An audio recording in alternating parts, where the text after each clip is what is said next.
En esta oportunidad vamos a hablar de reacciones de transaminación, desaminación y de otro tipo de reacciones que intervienen en la liberación de un amonio a partir del grupo amino presente en los aminoácidos.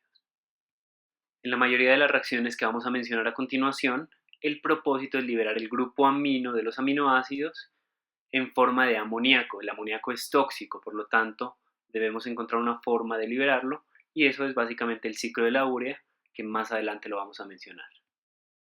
En las reacciones de desaminación es básicamente la pérdida de este alfa amino presente en todos los aminoácidos gracias a la acción catalítica de algunas enzimas.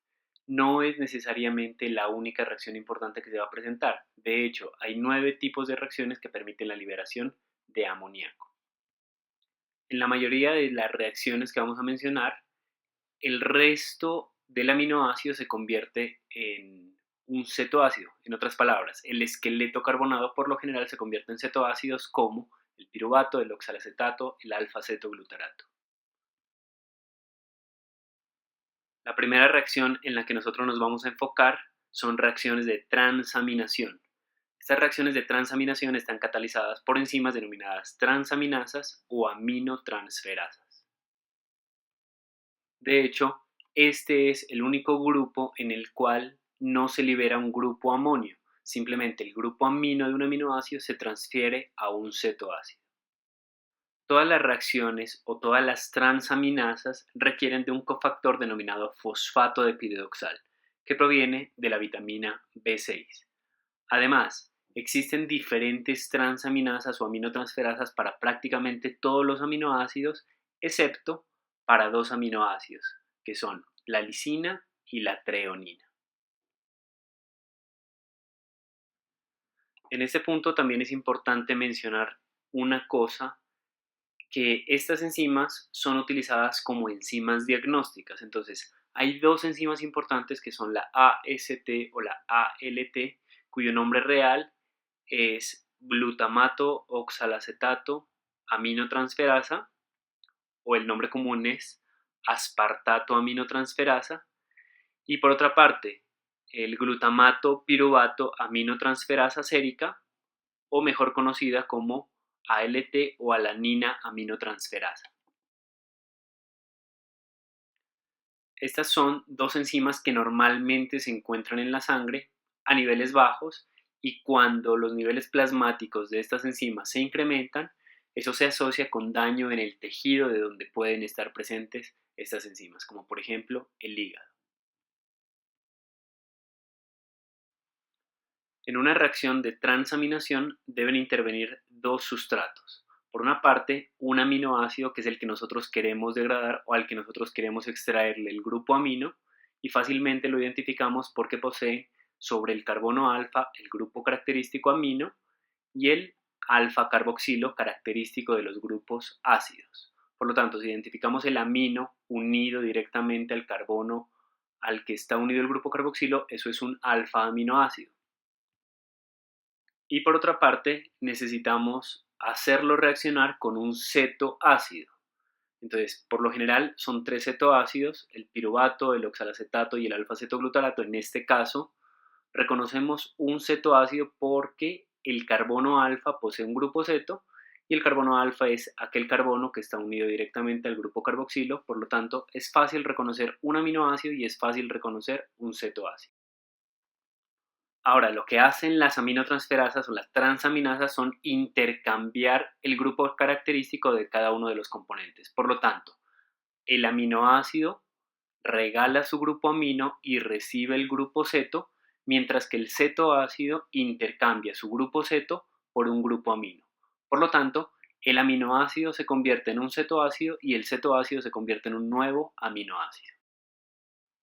En este ejercicio en particular, el aminoácido que queríamos degradar es la alanina, que reacciona con un cetoácido denominado alfa-cetoglutarato. La alanina se convierte en piruvato, un nuevo cetoácido, y el alfa-cetoglutarato se convierte en su respectivo aminoácido, que es el glutamato o ácido glutámico.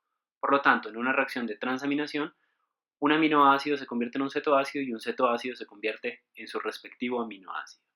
Por lo general, las parejas siempre son alfa-cetoglutarato, que se convertirá en glutamato, y oxalacetato, que se convertirá en aspartato. Pese a que no hay liberación del grupo amino en forma de amoníaco, el aminoácido acaba de perder su grupo amino y se convierte en un cetoácido.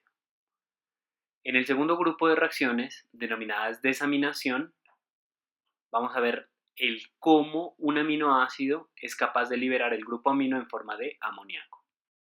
Las reacciones de desaminación oxidativa requieren NAD y además son catalizadas por un grupo de enzimas denominado aminoácidos deshidrogenasas, de las cuales la más importante es la ácido glutámico deshidrogenasa, debido a que la mayoría de los aminoácidos que sufren una reacción de transaminación reaccionan con el alfa-cetoglutarato generando glutamato. La glutamato deshidrogenasa es una enzima importante, además de ser una enzima oligomérica constituida por varias unidades, su actividad se regula de forma alostérica. Niveles altos de ATP y NADH inhiben esta enzima, mientras que niveles altos de ADP y NAD oxidado son capaces de activar la funcionalidad de dicha enzima. Las reacciones de desaminación oxidativa básicamente el propósito es convertir un aminoácido en un cetoácido y son muy similares a las de transaminación. La diferencia acá es que el grupo amino sí se va a perder. Entonces, un aminoácido, en este caso el ácido glutámico, sufre primero una reacción de oxidación. Entonces se requiere que el NAD oxidado ingrese, se reduzca y de esa forma oxide nuestra molécula de ácido glutámico o de glutamato, generando un intermedio metabólico denominado un iminoácido. Este iminoácido posteriormente sufre un proceso de hidrólisis y es aquí donde ya se pierde el grupo amino en forma de amoníaco, generando de esta forma un cetoácido. En este caso se va a generar un cetoácido denominado alfa-cetoglutarato.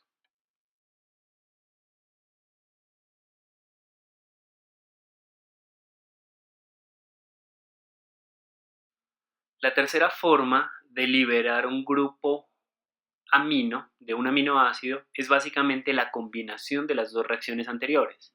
Entonces, ya sabemos que es una reacción de transaminación, ya sabemos que es una reacción de desaminación oxidativa, por lo tanto, la tercera forma es una reacción de transdesaminación, que básicamente es el acoplamiento entre estas dos reacciones. Entonces, la unión entre una reacción de transaminación con una reacción de desaminación oxidativa forma este tercer grupo de reacciones denominadas reacciones de transdesaminación. En este caso, la alanina, un aminoácido, reacciona con el alfa-cetoglutarato, un cetoácido. Por lo tanto, el que era aminoácido se convierte en cetoácido, en este caso piruvato, y el que era cetoácido se convierte en aminoácido, en este caso ácido glutámico. Reacción de transaminación. Por otra parte, acoplada a esta reacción va la reacción de desaminación oxidativa, donde ya vimos previamente que el ácido glutámico se puede convertir en alfa-cetoglutarato en el momento que libera el grupo amino en forma de amoníaco. Por esta razón, la mayoría de aminoácidos sufre reacciones de transdesaminación y regular la actividad de la glutamato deshidrogenasa es el punto clave en el catabolismo y biosíntesis de aminoácidos.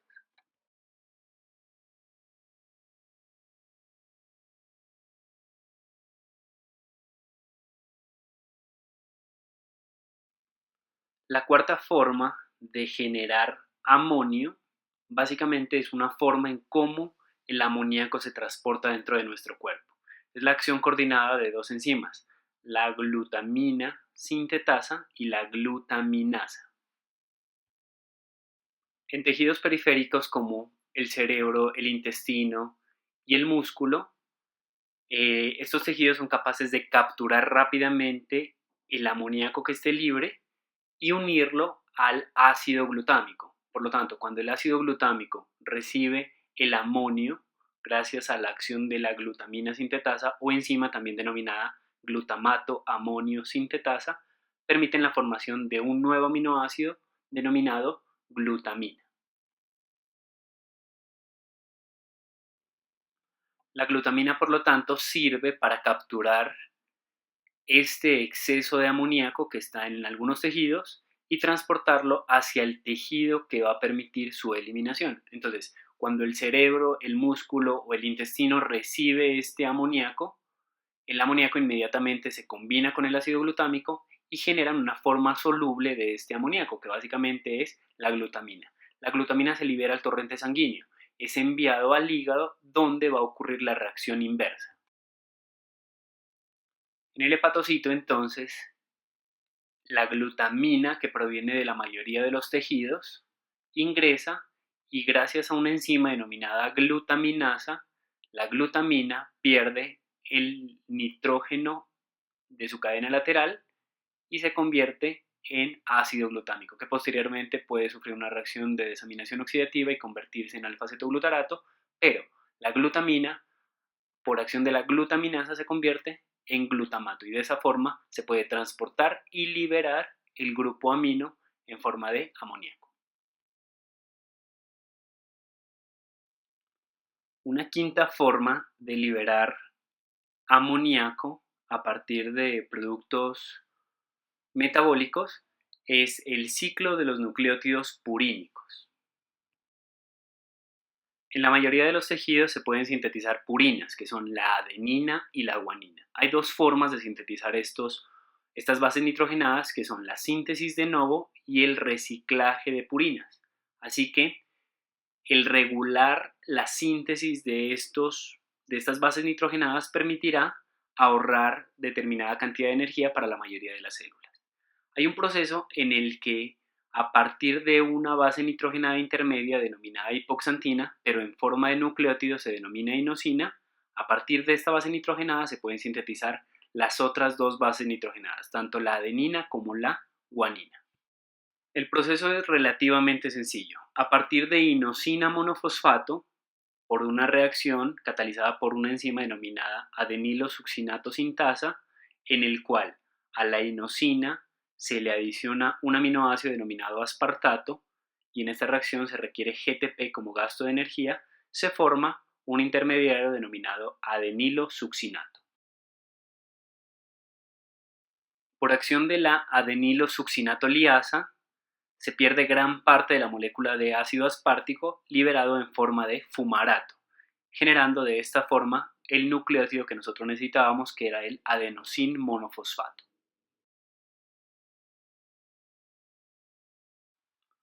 A partir de adenina monofosfato se puede generar inosina monofosfato. Esto es lo que corresponde al ciclo de los nucleótidos purínicos. Entonces, de inosina se forma adenina y de adenina se puede formar inosina. La enzima que cataliza la conversión de adenosin monofosfato en inosina monofosfato corresponde a una AMP desaminasa. Básicamente es un proceso de hidrólisis en donde se pierde el grupo amino que se había añadido gracias al ácido aspartico, generando a partir de adenosina una nueva molécula de inosina monofosfato. Una sexta forma de liberar el grupo amonio o el grupo amino de un aminoácido corresponde a enzimas propias de algunos aminoácidos, por ejemplo las aminoácidos oxidasas. Básicamente catalizan reacciones de desaminación oxidativa en donde el aminoácido se convierte en un cetoácido, pero además se produce peróxido de hidrógeno. Al igual que en la reacción de desaminación oxidativa, un aminoácido oxidasa requiere de una coenzima, pero en este caso es FAD, para generar la oxidación del aminoácido. Posteriormente, el FAD transfiere sus electrones al oxígeno y el oxígeno se convierte en peróxido de hidrógeno. Aquí es donde radica la diferencia entre la desaminación oxidativa y las reacciones catalizadas por aminoácidos oxidasas. Se genera de la misma forma un intermediario metabólico que es un iminoácido. Este aminoácido sufre un proceso de hidrólisis en el cual se libera la molécula iminoácida o se libera el grupo imino en forma de amoníaco. De esta forma, el aminoácido se oxida, se desamina y además se convierte en un cetoácido. Una séptima forma de liberar un grupo amonio a partir de aminoácidos es exclusiva para aminoácidos alcohólicos, en donde existen enzimas denominadas aminoácidos deshidratasas. Entonces, para el caso de la serina y para el caso de la treonina existen serina deshidratasa y treonina deshidratasa, que permite la formación de un cetoácido y la liberación del grupo amino en forma de un amoníaco. Para el caso de la serina deshidratasa retira el grupo amino, liberándolo en forma de amoníaco, y el cetoácido resultante se denomina piruvato. Para el caso de la treonina deshidratasa hace exactamente el mismo proceso, pero el cetoácido resultante se denomina alfa-cetobutirato, que posteriormente se puede convertir en propionilcoenzima A y metabolizarse.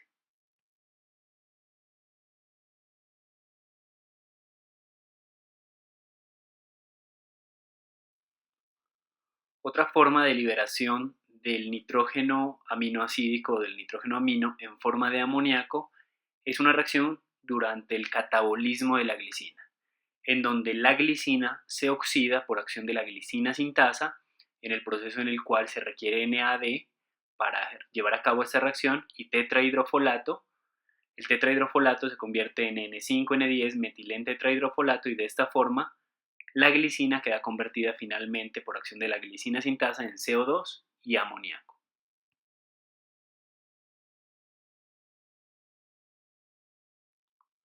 La última de las formas de obtención de nitrógeno en forma de amonio que vamos a mencionar en este video es, al igual que en el ciclo de las purinas, en este caso es en el metabolismo de nucleósidos. Entonces recuerden que la diferencia entre un nucleósido y un nucleótido es la presencia de un grupo fosfato. En este caso no hay fosfatos, por lo tanto, la adenosina, obtenida durante el proceso de catabolismo de los nucleótidos, la adenosina, por acción de una enzima denominada adenosina desaminasa, puede convertirse en inosina. Entonces, básicamente, la adenosina desaminasa es la responsable de retirar el grupo amino de la adenina para convertirla en hipoxantina. Hasta este punto hemos mencionado las principales formas de obtención de amoníaco, tanto a partir de aminoácidos como a partir de bases nitrogenadas. El amoníaco no se puede eliminar del cuerpo porque es tóxico y además es insoluble, así que debe incorporarse al ciclo de la ornitina o al ciclo de la urea para convertirse en urea, que es menos tóxico y que además es soluble, por lo tanto se puede eliminar a través de la orina. En un próximo video hablaremos del destino del amoníaco y de los componentes y regulación del ciclo del agua.